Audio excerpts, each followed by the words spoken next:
Warren Buffett அவரோட first stock 11 வயசுல வாங்கியிருக்காரு. அவரோட ஃபர்ஸ்ட் டாக்ஸ் ரிட்டர்ன் 13 வயசுல பண்ணியிருக்காரு.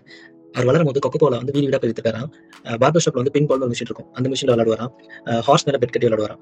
நம்பர்ஸ் மேல ரொம்ப ஆர்வம் வந்து படிக்க ஆரம்பிச்சாராம். படிக்க ஆரம்பிச்சு ஒரு நாளைக்கு 600ல இருந்து 1000 பேஜ் வரைக்கும் படிப்பாராம். அவரோட 19 வயசுல அவர் இருந்த ஊர் ஒமாஹான்ற ஊர்ல இருக்க லைப்ரரியில இன்வெஸ்டிங் சம்பந்தமா இருக்கிற எல்லா புக்கையும் படிச்சு முடிச்சிட்டாராம். அவரோட அப்ளிகேஷனை ஹார்வர்ட் ரிஜெக்ட் பண்ணிட்டாங்க.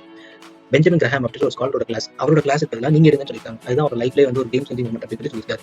26 வயசுல அவரோட ஃபர்ஸ்ட் ஃபண்ட் அவர் கிரியேட் பண்ணிட்டாரு. தெரிஞ்ச பிசினஸ்ல மட்டும் தான் இன்வெஸ்ட் பண்ணுவாரு.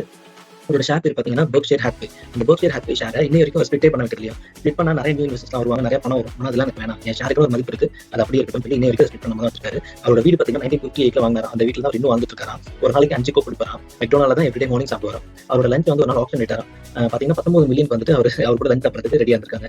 இவ்வளவு பணக்காரா இருக்காரு. அவர்கிட்ட எந்த யாப்டும் கிடையாது, எந்த பிரைவேட் ஜெட்டும் கிடையாது. ஆனா 40 பில்லியன் வரைக்கும் சேரிட்டி மட்டும் கொடுத்திருக்காரு. அவர் மார்க்கெட்டை சும்மா ஒன்றும் தோக்கடிக்கல, அமைதியா பொறுமையா அந்த ஊரை விட்டு வெளியே போகாம தோக்கடிச்சிருக்காரு.